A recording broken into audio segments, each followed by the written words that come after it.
Welcome back to my Oxfordshire country garden.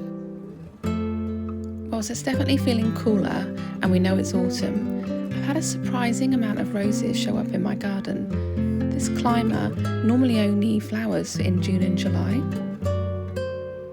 And that's not the only thing that surprised me. My ceanothus is also in flower, which is really unusual for this time of year. And the warm temperatures mean that I've still got dragonflies hatching out of the pond. The flower borders are still providing late summer and early autumn pollen for the bees, and these will continue to flower until the first frosts and beyond.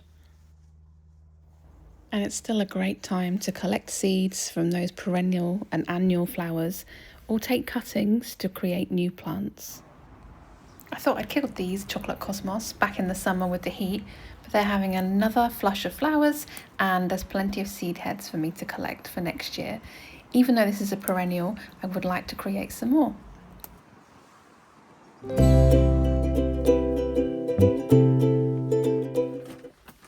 I'm in the greenhouse today and I'm going to pot on my blueberry.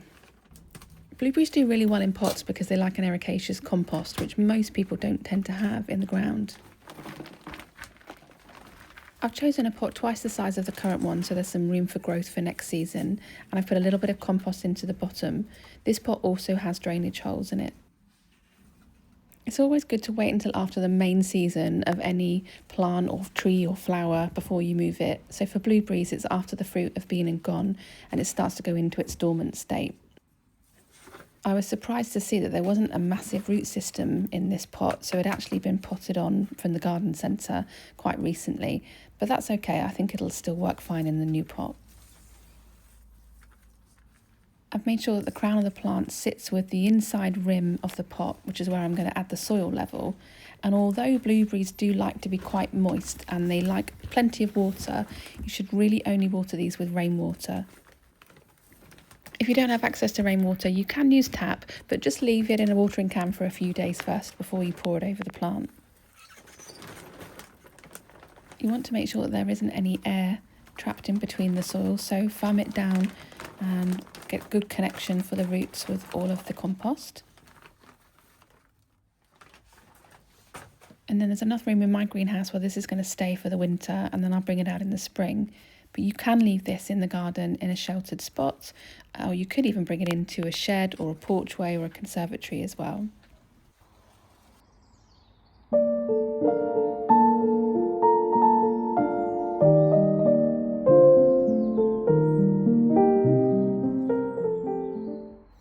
Next up is planting out my broad beans. So I planted these about 3-4 weeks ago now, and they've come on really quickly in the greenhouse. I plant them indoors first of all because I have a problem with mice and they will eat the beans if they put them straight into the ground. I grow these in my garden for a couple of reasons. First of all, they'll go into the ground and protect the soil over the winter, and they are great nitrogen boosters, so the soil really benefits having them in. And secondly, they'll provide an early crop for spring broad beans. I actually don't love broad beans, but even if they're just a really good benefit for my soil this year, that is a bonus. And next year, I'm going to try some recipes and try and enjoy them. So I'd already prepared the bed by laying a load of wool on to get rid of the weeds. I'm trying to do as much no-dig as possible in the allotment.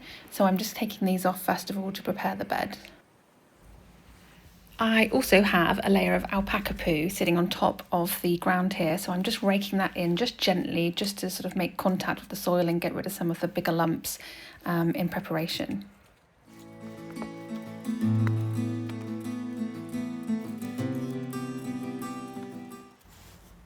Then, because I don't want to disturb the soil that I've just finally raked, I use a piece of wood to stand on, and that just allows your weight to be distributed rather than in one place, and you don't have too many footprints then. I'm planting them out in rows, and then I'm going to place the wool in between each row for warmth, so I'm using this as a spacer. You don't have to put any extra protection down, as broad beans are frost hardy down to about -13 or 14, so they're really tough. But I've got it, so I'm going to use it. And it'll be really interesting to see where I'm sowing some without, the difference, and if there's any benefit. I've put 4 plants across the width and then spaced them out in rows, and this should provide me with a good healthy crop for spring and cover the bed for the winter. In theory, you'll never need to buy beans again, because once you've got the crop from the spring, you can save the seeds for the following winter. So this should be an everlasting crop of broad beans.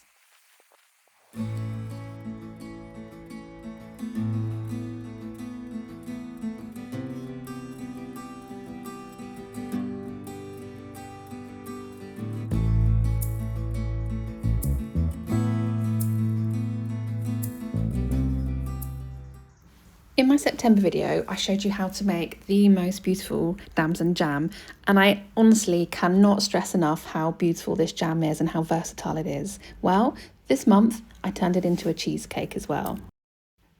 I don't think there's anything more magical than being able to pick something from your garden or from the hedgerows and then provide it to guests on the dinner table. It takes a little bit of finessing to make things look beautiful in my house, but it tasted amazing. And any leftover jam is delicious on a hot buttered crumpet. These sweet Elysium are still flowering in the pots, and they're so pretty and such good prolific flowerers. I've also got plenty of marigolds and calendula still flowering away in the veg garden, which is brilliant. And I've noticed loads of bees and still some hoverflies, so there's still plenty of life going on.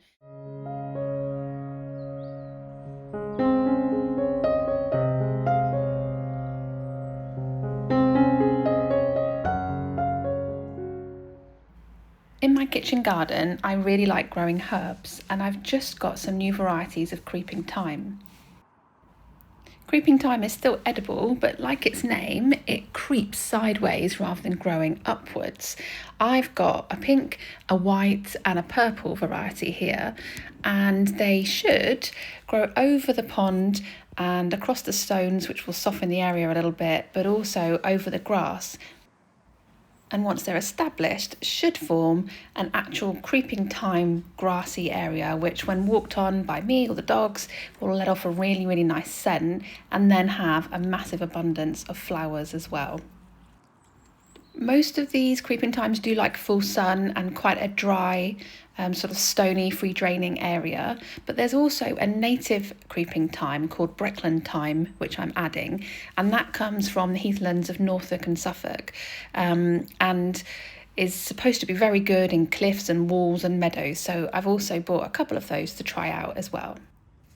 For the first year, they'll need a little bit of protection against the first frosts, and they don't want to get too wet, so I'll protect against the rain. And then they should develop really, really well. And by next year, I'll be taking some cuttings to propagate new plants and really fill this area up.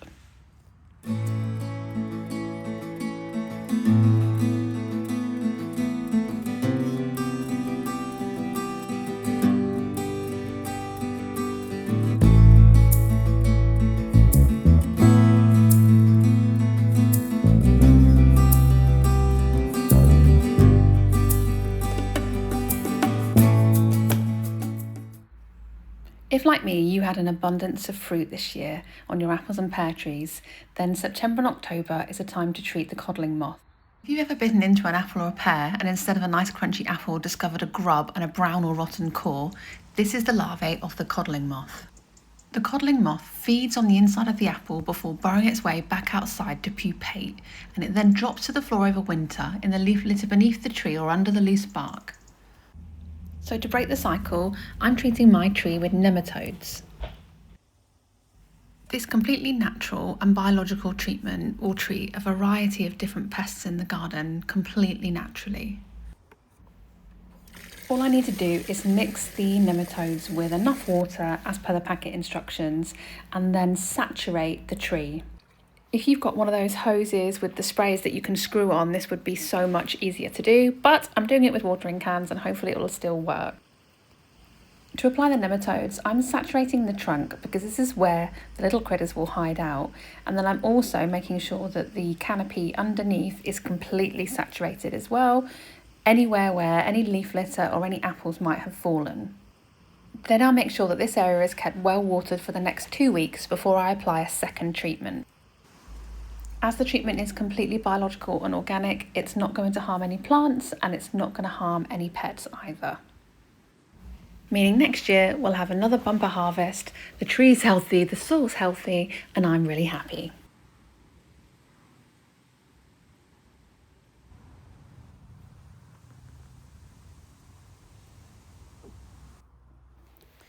Back in the greenhouse, I've got some beetroot that I sowed on the 7th of September, and it's got a really big root system, so it's now time to plant this out into the veg patch.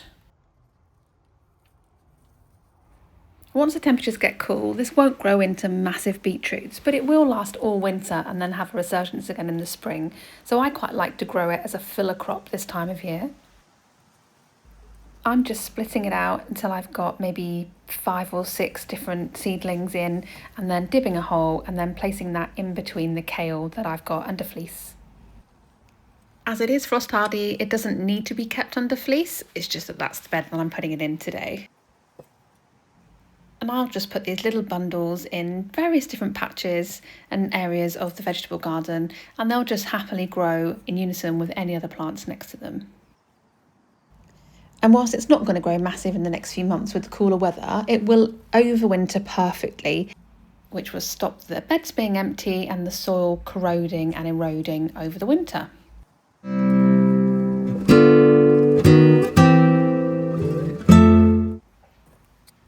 I can't believe that these little marigolds are still going. I've been deadheading these since May when I put them in, and they have just been flowering and flowering. They are such good value, and you never need to buy seeds by just maintaining seeds from your own supply year on year.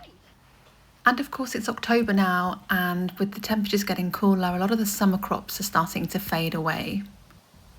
It's vital that you remove any decaying or dead leaves, because this is where the slugs and the snails will start to feed, and then compost any of the vegetation that you take off of your vegetables. I'm now taking out all of the old courgettes because these won't flower or produce any more fruit, and I've created some more strawberry plants from the strawberry runners, which I will plant back out in the springtime.